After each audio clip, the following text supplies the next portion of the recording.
Council. So without wasting time, I'm now going to introduce my colleagues, some of whom will be giving us the presentation this morning. And immediately to my right, we have Dr. Benjamin Roberts, who is the Research Director in the Developmental, Capable and Ethical State Division at the HSRC.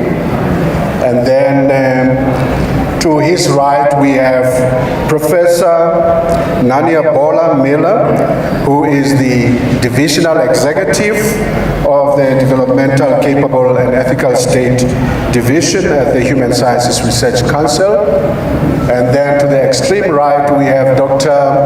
Ngapeli Nkunu, who is the Senior Research Specialist, also within the DCS at the HSRC. So basically, we are going to take you through a presentation on the survey that was conducted on Election Day on the 29th of May 2024. And obviously, after the presentation, we will give you an opportunity to ask questions. So without wasting time, let me then give over to Dr. Ngapeli to start with the presentation. Thank you.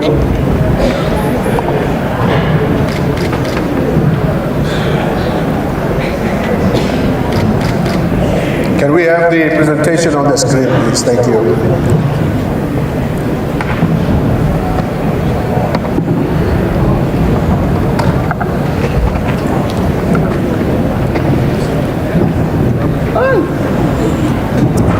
A very good morning. As Dr. Laki has already introduced me, my name is Ngapeli Nkunu, and I am a member of the Human Sciences Research Council's DCES division, part of the research team. So my job here is to provide an introduction and an overview of the research studies that we have been conducting over the years on behalf of the Electoral Commission as the Human Sciences Research Council.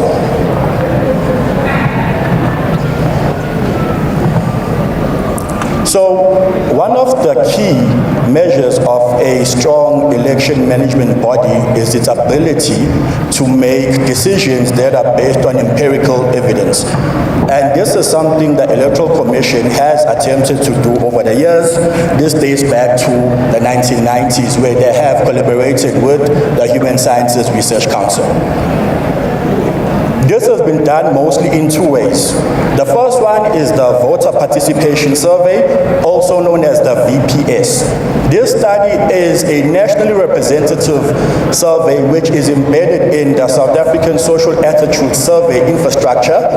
It goes to field every pre-election year. So we did it in 2018, we did it in 2021, we did it in 2023, and we'll be doing it again in 2025 ahead of 2026 LGE. So far, we have got over 23,000 fully completed household representative surveys which were collected as part of this VPS study.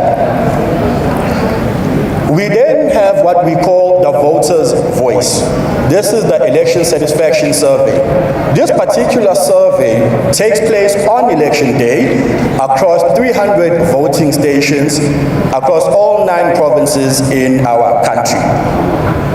Up to date, we have about 118,000, and when we checked the numbers in the morning, we had an additional 13,000 fully completed.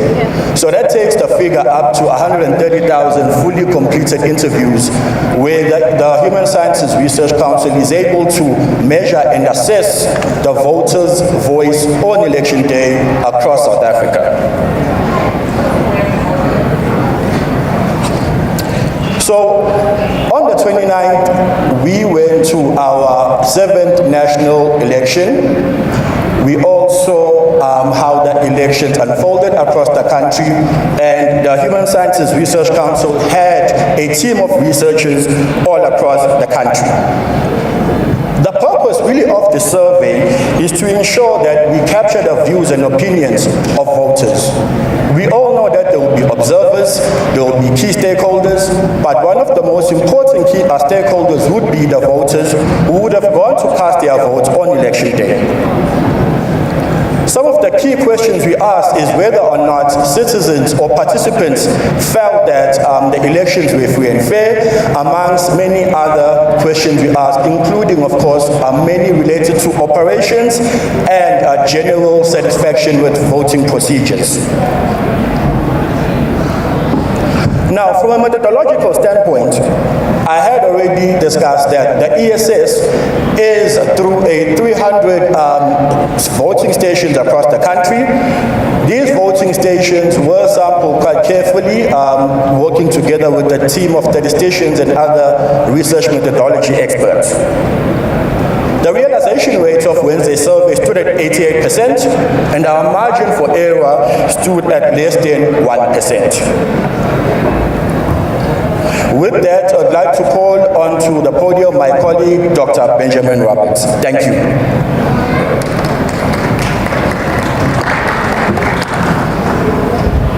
Good morning, everyone.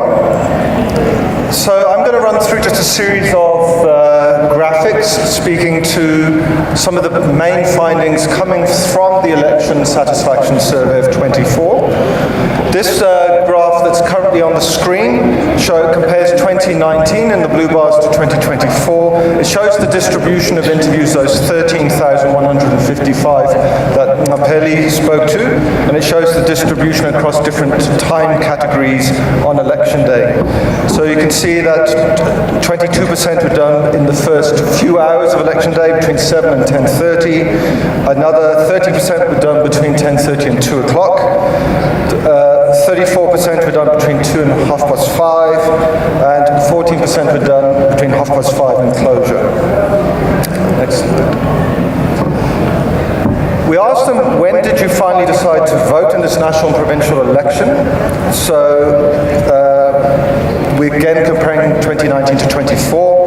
73% had made up their minds to participate more than 6 months prior to election day, 15% between 1 month and 6 months prior to election day, 6% in the last month, 2% in the last week, and 4% on election day itself. So the distributions haven't changed that much relative to 2019 and indeed some of the early elections that we've surveyed.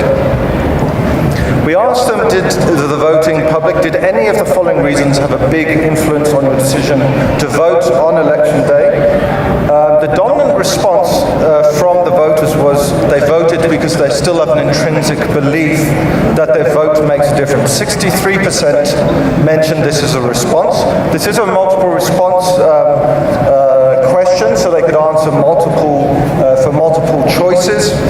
So the second, the runner-up was a sense of civic duty. So they said they voted because it's my responsibility to vote. So 43% of the voting public mentioned this as one of the key drivers of turnout.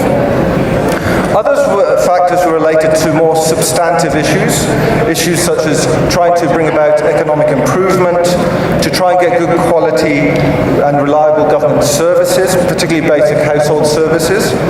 Those were mentioned by close to 40%, as well as fighting against corruption. So a vote against corruption also mattered in election 24. Around a quarter mentioned to provide another party with a chance, as well as resonating with a particular leader or candidate. This is obviously a slide that is going to be particularly a source of some discussion, and that is how long did you queue before voting in this election? And here we've given a picture from 2009 national provincial election up to the current one. And you can see across successive elections from 2009 to 21, there was actually an improvement in queuing time. In 2024, there was a decline. And if you look at the dark green shaded bars, you'll see that relative to 2021, it dropped 70 percentage points in terms of queuing for 15 minutes or less. It's similar decline relative to the 2019 national and provincial election. In terms of those at the upper extreme, those who have queued for more than an hour, slightly over a tenth reported having to queue for longer than an hour. Just to say, we've looked at some of the provincial characteristics of that. Gauteng particularly had very much longer queuing times of over an hour. We'll come back a bit later to what effect has that queuing time had on electoral evaluation. So that comes towards the end, so we'll return to that point. We also asked about the ease with finding your party or candidate of choice on the ballot papers. So obviously the ballot papers in 2024, we had the 3 ballot papers, but also on the ballot papers an unprecedented number of parties and candidates contesting, particularly for the national one, which is for the first time had to have a double column of names of parties and candidates. So I think what we've seen is, in terms of the ease of finding the preferred candidate or party, that has declined slightly, not dramatically, but what's happened is we've seen the share reporting it as very easy, falling from 69 in 2019 to 61 in 2024, and it's swung more to somewhat easy, which has gone from 27 to 32. We're not seeing a big surge in those finding it difficult. It's more about the degree of ease rather than ease versus difficulty. We asked a subsequent set of questions about ballot papers and ballot paper improvements. We found that the vast majority were pleased with the ballot papers used at the voting stations. 58% said they were very satisfied with the ballot papers, and a further 35% said they were satisfied. Just over a third, 38%, said that they wanted to improve the ballot paper see improvements for future elections. In terms of what the main suggestions were, 51% wanted to see improvements relating to the size of party logos.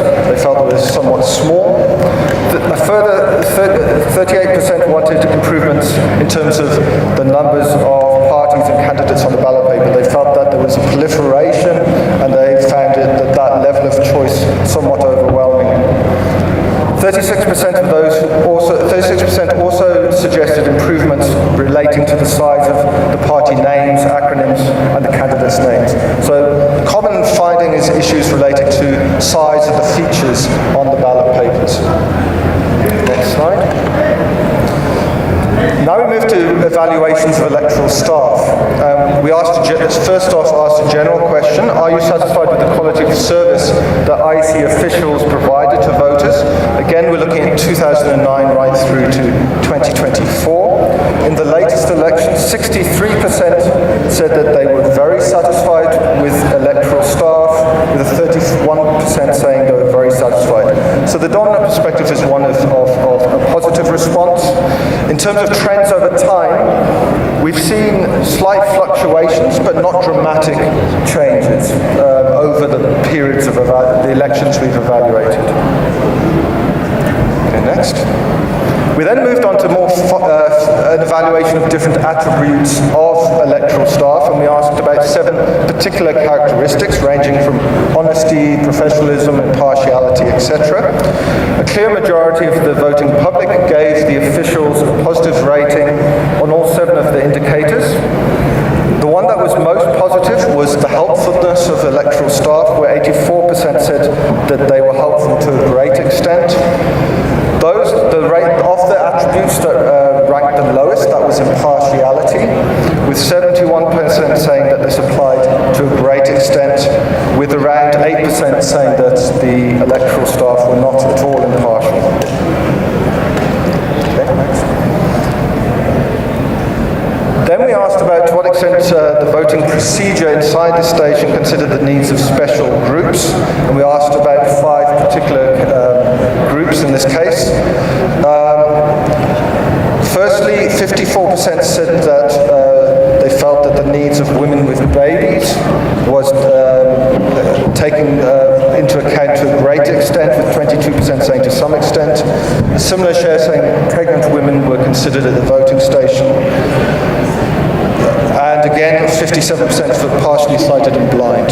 Slightly higher shares said that persons with disabilities were taken into account, and the most positive evaluation was for older persons, the elderly. In terms of levels of information voters had about procedures, 61% thought the procedures inside the station were easy to understand, and 35% said they were somewhat easy.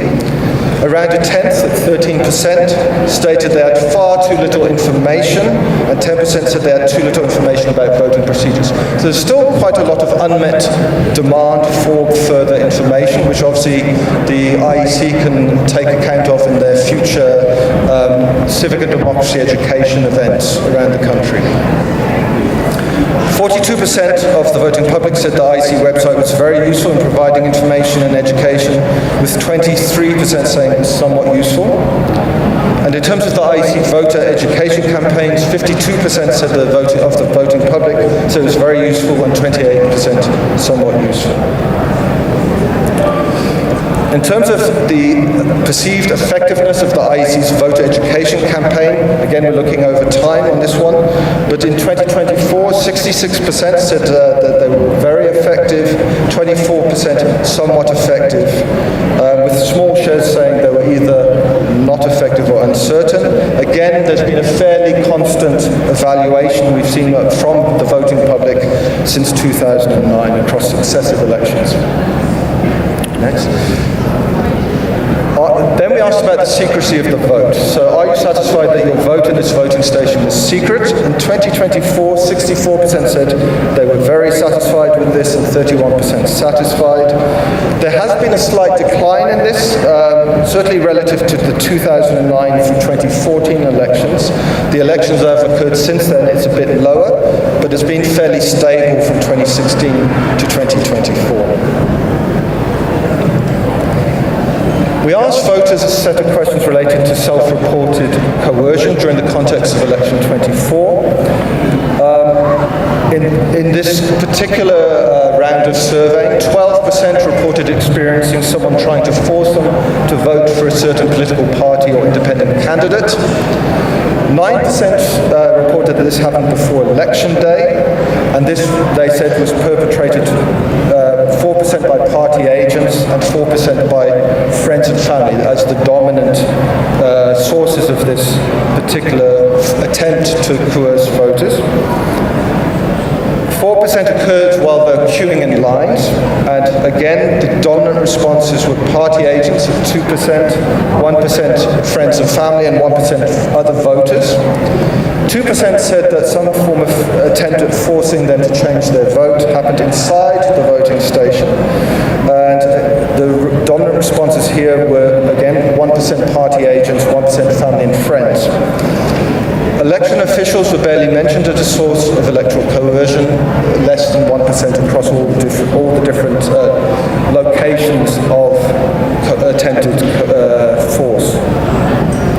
Of those that reported coercion, 73% reported that it had no bearing on who they ultimately chose to vote for on election day, but 25% said it did, and 2% were uncertain. So this translates, the 25% that said it did, translates into 3% of the voting public, which ultimately reported changing their vote due to some form of pressure. Okay, next one.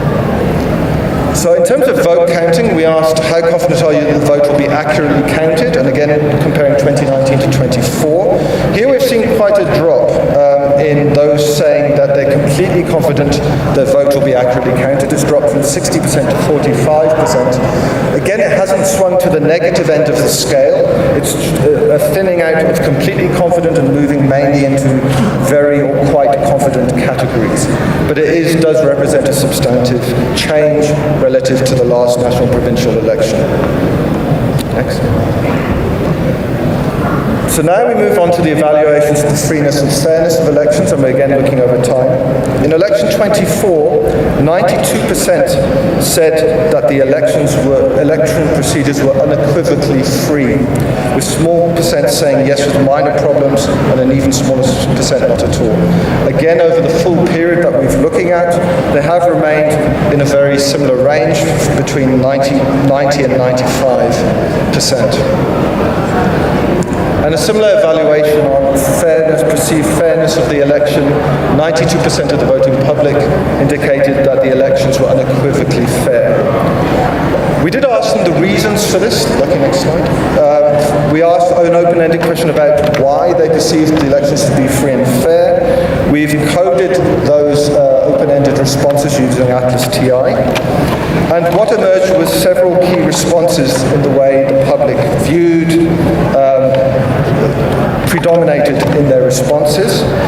One key response in the viewpoint was that the elections were free and fair due to a prevailing sense that there was freedom to make political choices without any form of force, pressure, and intimidation. The open-ended data tends to demonstrate that the freedom to make political choices remains fundamental in the minds of the voting public. There appears to be a critical construct that is influencing political participation, the sense of freedom of choice for elections amongst the public. It remains key that all stakeholders respect the values of political freedom to make political choices. These have been coded into thematic concepts that inform judgments. So again, a high premium is placed amongst the public in their responses on the value of having the political space and being free from intimidation and to make their political choices as they see fit. The right to make political choices freely is a key value held by the South African voting public. The right to choose also links with fairness, and here participants tended to voice a view that fairness was found in having sufficient space and agency to make political choices when casting their votes. Again, the take-home message is critically important for electoral integrity that there's sufficient voice and agency for the voting public. This supports democratic legitimation and support for the electoral process as well as outcomes. We asked also, obviously, election 24, like preceding elections, has been a paper-based election. So we did ask one relating to a preference for paper-based versus electronic voting. So we asked voters, would you support or oppose replacing paper ballots with electronic voting machines at voting stations? We've analysed this by the time of day, but it was fairly invariant to the time of day. And what we found is that 29% strongly support moving to electronic voting, a further 22% support it. So just under, or around about half the public are in favour of moving to electronic voting. 10% were neutral, 21% opposed, and a further 15% strongly opposed. So there is a fair amount of polarisation around paper-based versus electronic ballots as the future of elections in South Africa.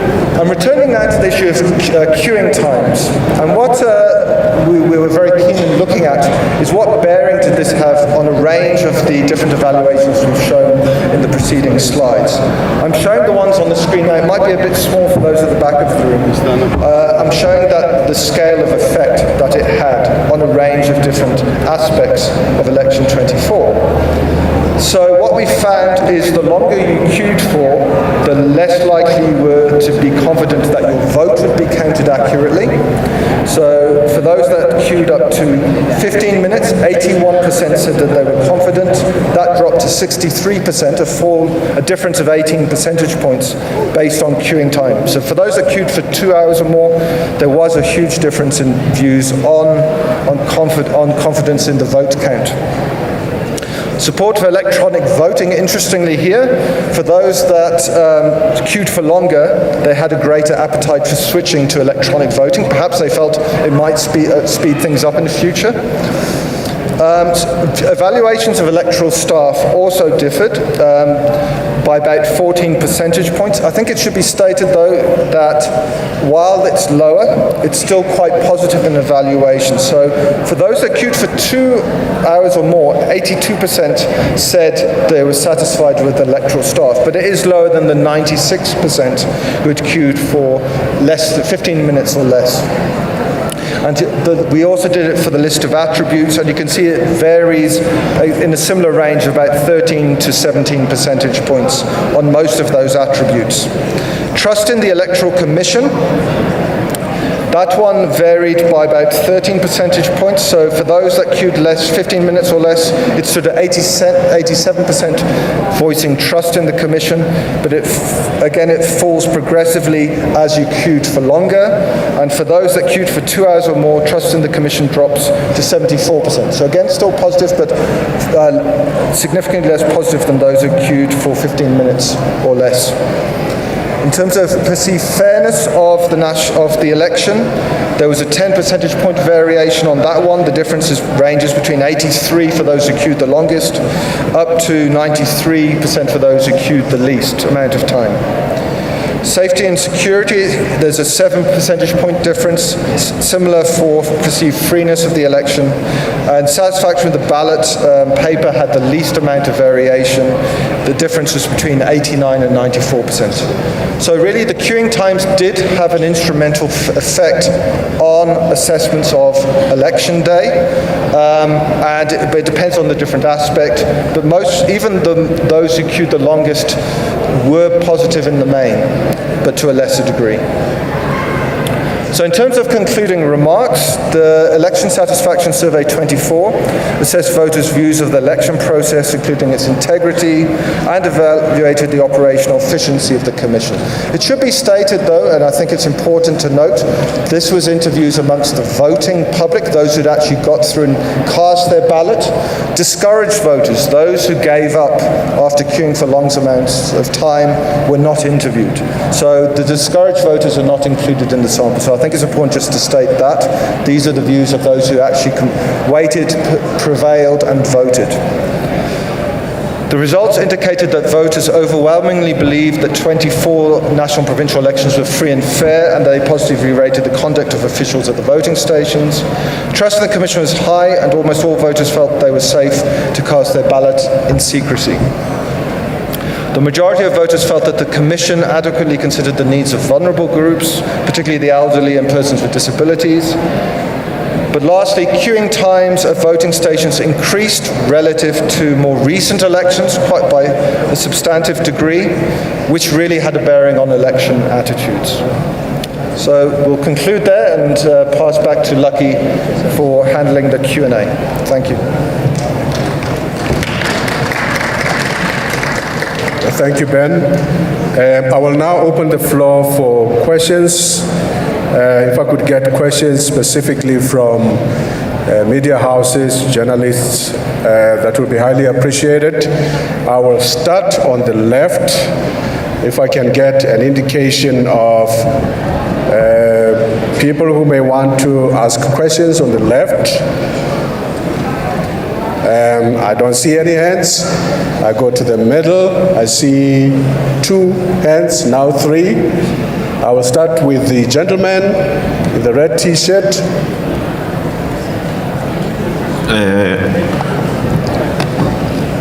My name is Norman Masungwini from City Press newspaper. The first question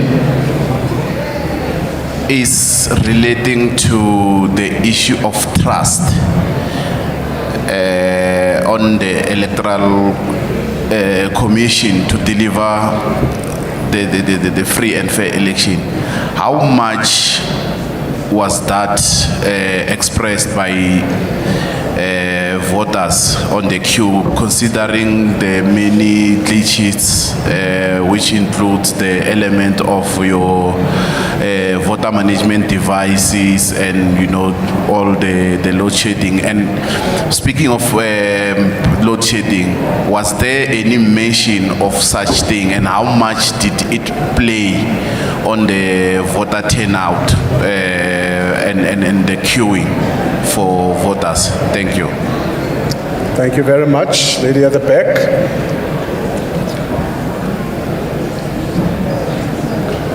Thank you very much. Kenny Mapanga from SABC News. You spoke about the translation of 3% of all voters who changed their vote when you spoke of coercion.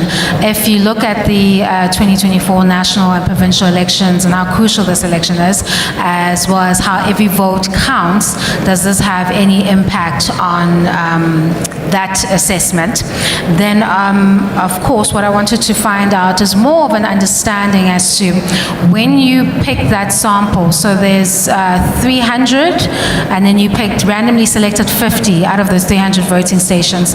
A lot of people have a difficulty with understanding polls or these types of research as to how that will be representative of all these millions that have turned up to the polls.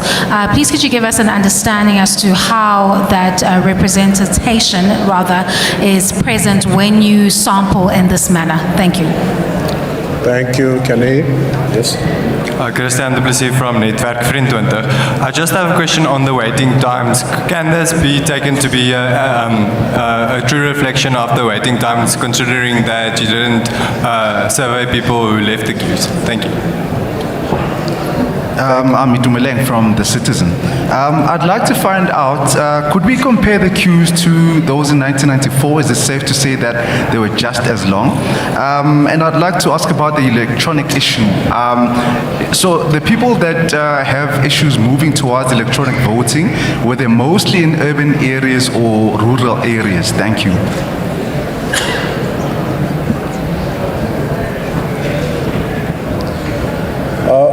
Okay, I see another hand here, so we'll do it this way.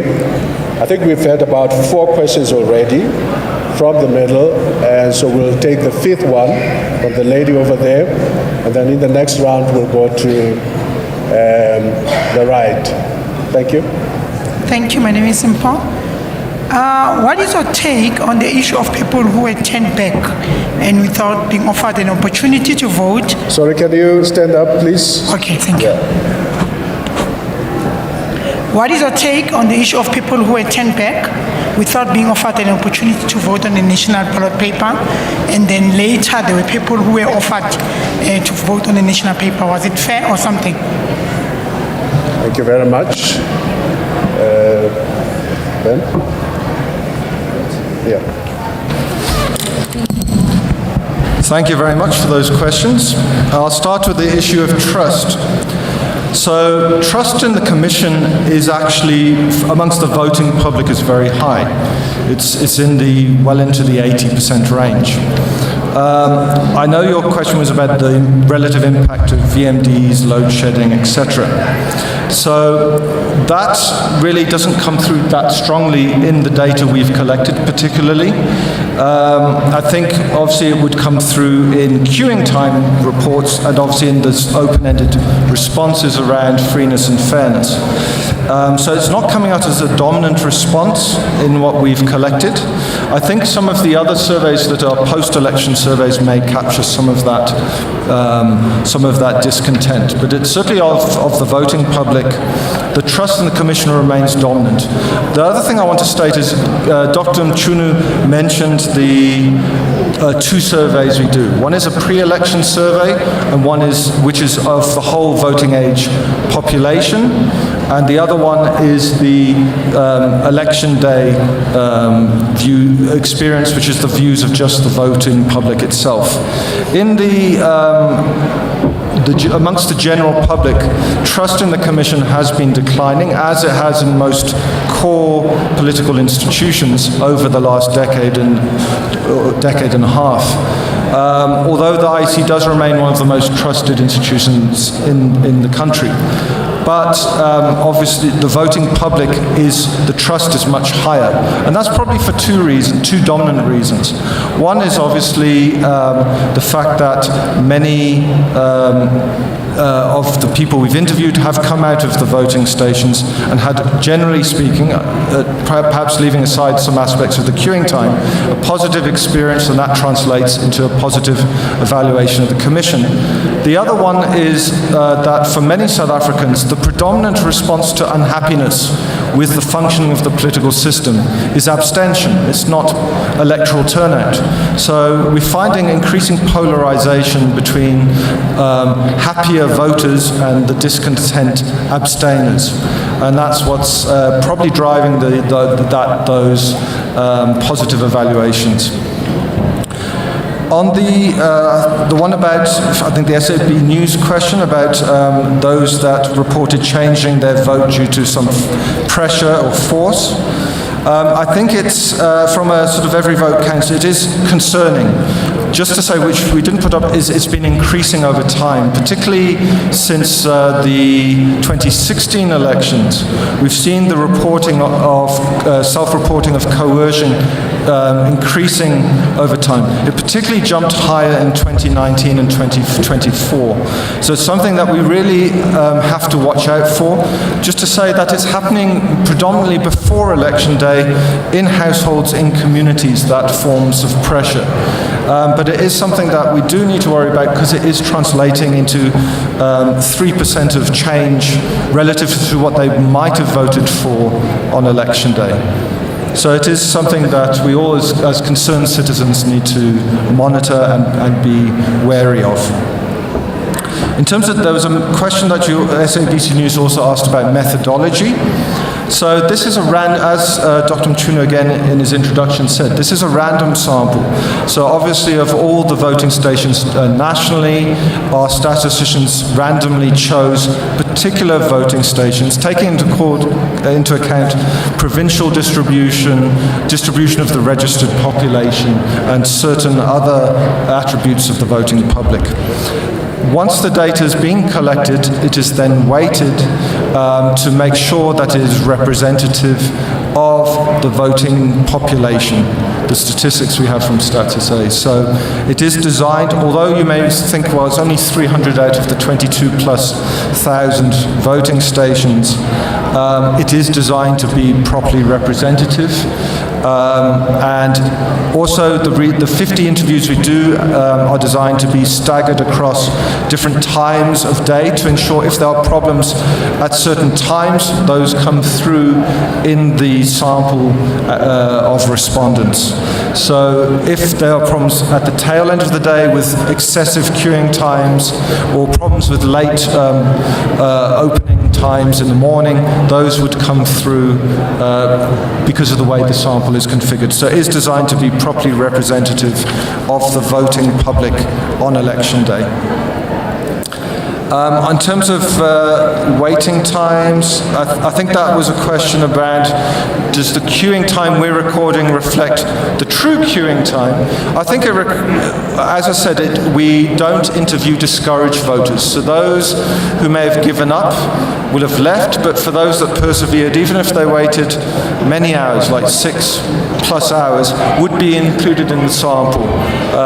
So I think it is a fair reflection, and that's what's coming through on that increase. We are still to release, after today, a more in-depth analytical report for the Commission, and which will give a whole range of breakdowns on where were the queuing times and how are they different across different geographies and so on, and that will give you a sense of the scale of variation in some of those queuing times, because there were big differences between rural and urban stations in many cases. So those will be coming once we've processed that, produced that fuller report. In terms of the citizen, in terms of queuing times relative to 94, we weren't surveying in 94, so unfortunately we don't have survey-based evidence on the average queuing times going back that far. Just to say that obviously it's the upswing we've seen is a significant one. It's the highest one we've seen since 2009. So certainly the highest we've seen in 15 years, 15 years. Whether it's higher than in 94, difficult to say. I doubt it. I mean, I was old enough to have voted in 94, and certainly based on observations from that time, those queues were particularly long, but that's more anecdotal than empirical. The urban-rural split, the citizen also asked about the urban-rural split. If I didn't hit the latter part of the question, I assume it's in terms of queuing times again, and that's something that we'll certainly publish in our more detailed report to come. There was a another question about, I think it was the last one, which was the impact on people that were turned back without being offered an opportunity to cast their ballot. I think the Commission can probably respond best to that. They are going to have a media briefing later today, and I think that's something that they're best placed to answer. Certainly when we do the 2025 pre-election survey ahead of the 26 election, we'll be asking the general voting public more because of the experience of 24. We'll be asking more about queuing and being turned and not getting to cast a ballot because of giving up and being discouraged. So we'll be able to find out more with a retrospective evaluation with the next VPS, which is happening in 2025. Yeah, I'm going to hand over to my colleagues to see if they wish to add. Thank you very much, Ben. There are just a few things I could perhaps emphasize so that we understand the context of this particular survey. This is not a survey of the South African population in general. Thank you. It is a survey of people who cast their vote and exited the voting station. And that's where our field workers were, and that's where they were interviewed. So we do not know what people sitting at home who were abstaining or were discontented, we do not know how they felt on election day. And that's important to remember. We also do not know why people, if they did, why people dropped out of the queues because they had to wait so long, whether they came back and voted later. That is something that our survey did not test because, as I said, we interview people as they exit the election station. And so our questions are based on the experience of the election process. And this is also the population sample of voters who trust the IEC. As Ben mentioned earlier, we have a voter participation survey where we can see the decline in trust in institutions. The IEC is a relatively trusted institution compared to many others. But our division also runs something annually called the South African Social Attitudes Survey. And in that survey, we have some interesting data on trust in institutions. But this is we interview household survey of people 16 years and older, and it's representative of that population, not only the voting public. So I just wanted to emphasize that fact and that we cannot speak about what we have not ourselves collected, the data that we have not ourselves collected. I was interested in the question about the long queues versus 1994. It appears that the queues were quite long this time around, more because of failure of devices and things like that, the three ballot papers and so on, and not necessarily the numbers of people who turned out. So the CSR has been doing their number crunching, and they are projecting the voter turnout, but it's certainly not as high as it was in 1994. I think almost every South African went to vote in 1994.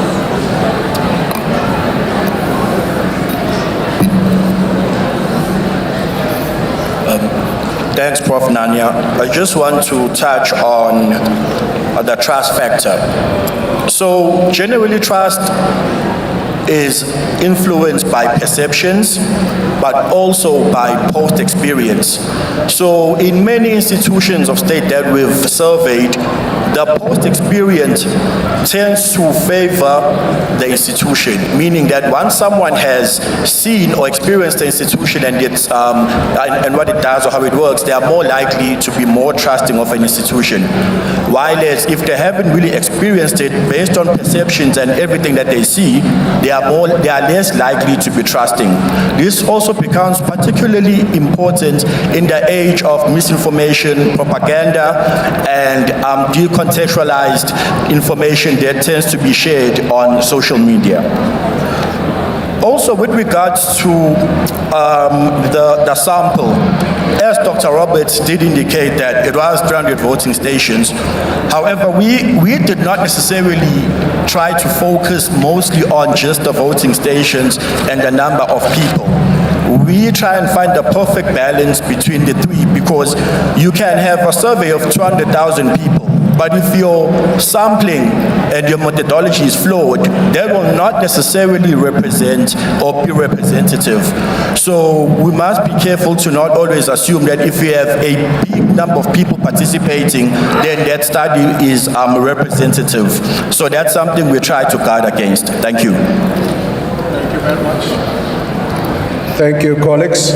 I will now open the second round of questions. Going to my right, I see Faith Daniels, and then two other hands at the back. Faith? Hi, Faith Daniels from ENCA. I just have a question, a follow-up question on the electronic voting issue, because it seems that it's becoming an issue, and I didn't see how it fared with the previous election. Is that something of concern that you would think that the IEC should pick up and sort of discuss as a matter of urgency? Thank you, Faith. At the back. Thank you very much. My name is Ngosi Kona Malingamnisi from Power FM. Can you just stand? All right. Thank you. Thanks very much. I've just got three brief questions. The first one relates to whether or not you'd consider extending the size of your sample in future, because one could perhaps argue that 300 voting stations compared to the thousands that we have across the country is a drop in the ocean. So is that something in the future that you could potentially look at? The other question relates to, did you perhaps ask those that you engaged, just in terms of the introduction of the third ballot, particularly it being new in metropolitan municipalities, and perhaps what were some of the responses that you received? And then just as a question of interest, this is something I observed. Were there any individuals that you engaged that spoke about their vote being influenced to some degree by being transported in vehicles that were branded, you know, in colors of certain political parties? Thank you very much. Thank you. Thank you so much. It's Naomi Kobe here from YFM. I just wanted to ask, an issue of clarification on the Section 24A application. In terms of the interviews you had conducted following, the elections, I suppose what was the sentiment you were getting from voters there, especially, we are hearing there was some difficulty with people being able to participate and vote this year with regards to that. Thank you. Thank you. Okay, I will allow the panel to respond to the questions, and then after that we will quickly open the last round of questions for you. Thank you.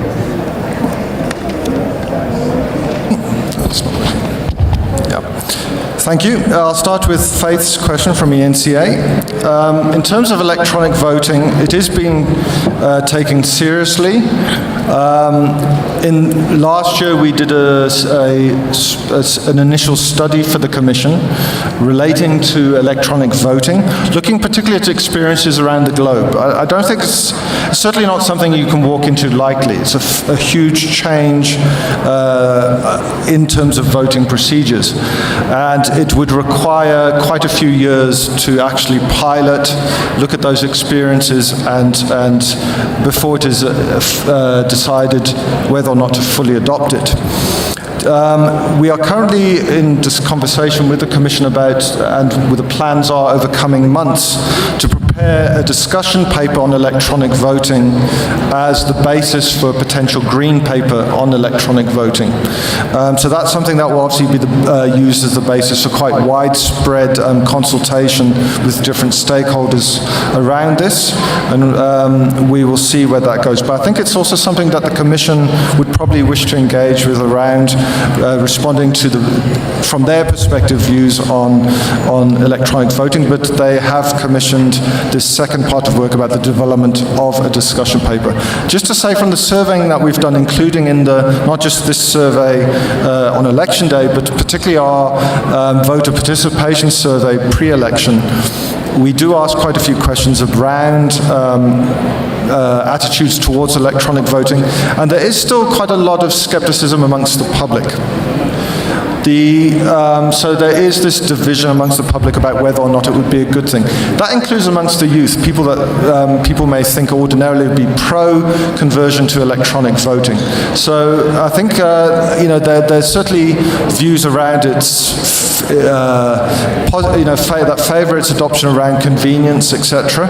But there are also concerns that it brings around issues of security and so on, and probably aspects about reliability. And I think it may be that the experience 2 days ago with the VMDs might also serve as a polarizing aspect in terms of propositions around the introduction of electronic voting.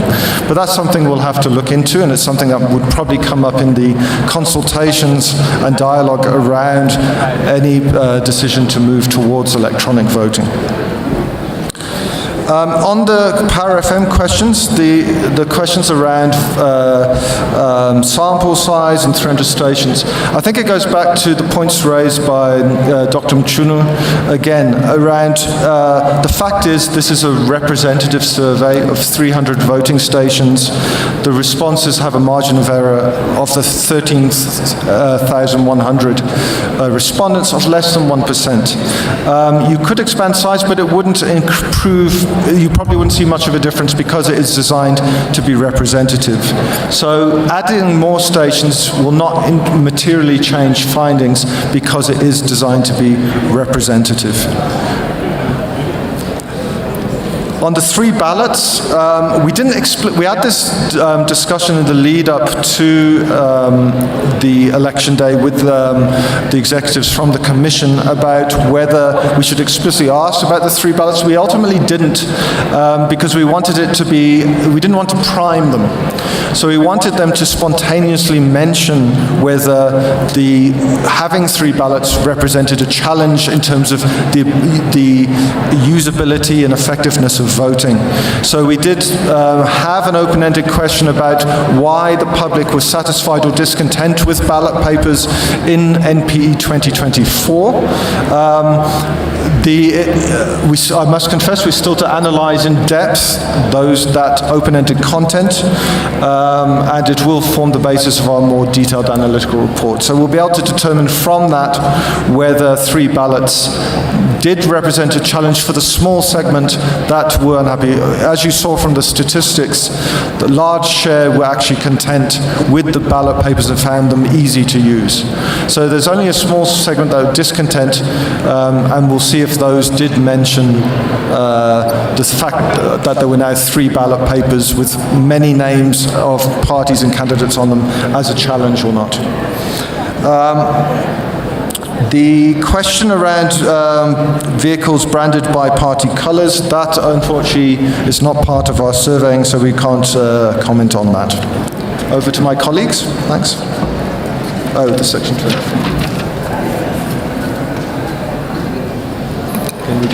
Thank you very much. We do not have data on the Section 24A issue, probably because most people were affected to the extent that they ended up not voting. And we cannot make any predictions around that, and we have no data as to how many people were affected by the Section 24A issue. But it is a serious one, and we are aware of the fact that there were problems, but that is just from the media and not from our research. I also want to emphasize the fact that we have started looking quite seriously at the issue of e-voting, although the South African public is very divided on this issue. But what was interesting was the longer people queued, the more in favor of e-voting they were. So they obviously think it'll speed things up. But in other studies, we found that people are a little bit nervous about e-voting. And then again, the sample size, as Ben said, we could have, interviewed many more people and we would probably have come out with the same results because we have statisticians working with us and we do science. So that is how it works. Weighting of the data, the accuracy of it, and the fact that it is representative of the voting public. Perhaps we can have a more technical conversation later. Thank you very much, colleagues, Dr. Roberts and Professor Nania Bolamila. I'm now going to, in the interest of time, just take one or two more questions and then we close the session after that. Starting from the left, if there's still no one from the left, I will take the question from Mr. Masuku and we'll close after that. Thank you.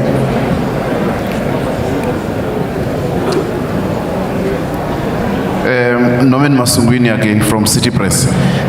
Can you please talk to us? You spoke about the people self-coerced when they were going to vote. Can you talk to us about self-awareness? How much people were, aware that they have got the constitutional rights and then their obligations to vote? Also on the issue of, or vis-a-vis the issue of the political parties' presence, personalities, and manifesto launch. How much did that persuade people to go out and vote? Thank you. Thank you. Before Ben comes in to answer, just to indicate that the panelists will be on standby to do interviews later, and also that the report will be posted on our website as well, the HSRC website. Thank you.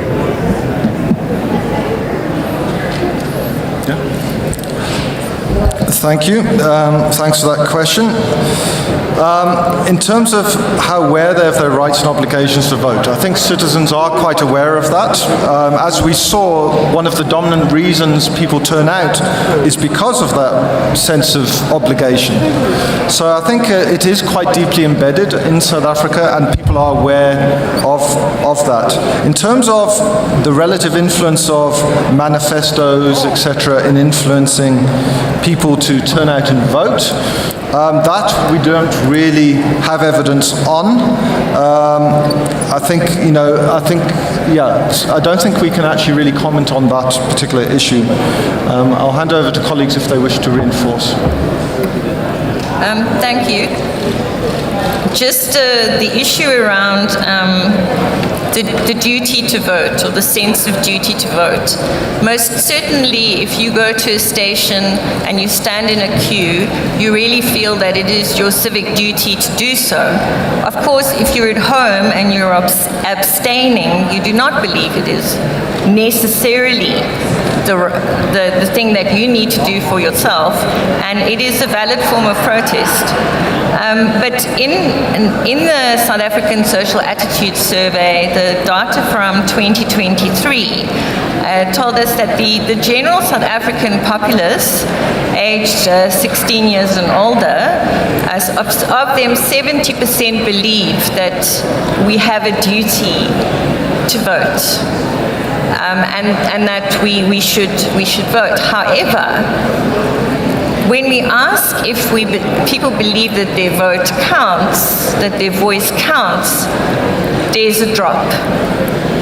So there are far less people in South Africa who believe that their vote counts. They believe that democracy is right and we should vote and there's a duty, but when it comes to whether it actually counts, we have a much lower percentage.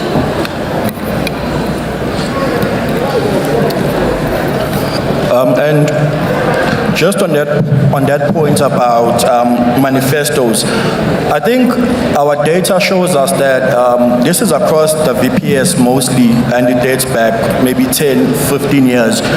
South African voters tend to be abstainers if they are unhappy with the party, hence the higher turnouts we've seen in the past couple of years. So we do not have any evidence of manifestos influencing potential turnout. What we have seen in our data is that South Africans are more likely to just stay away rather than either give a party another chance or another option, which of course involves or revolves around going to vote. Thank you. Thank you very much, ladies and gentlemen. That concludes the proceedings. Thank you very much.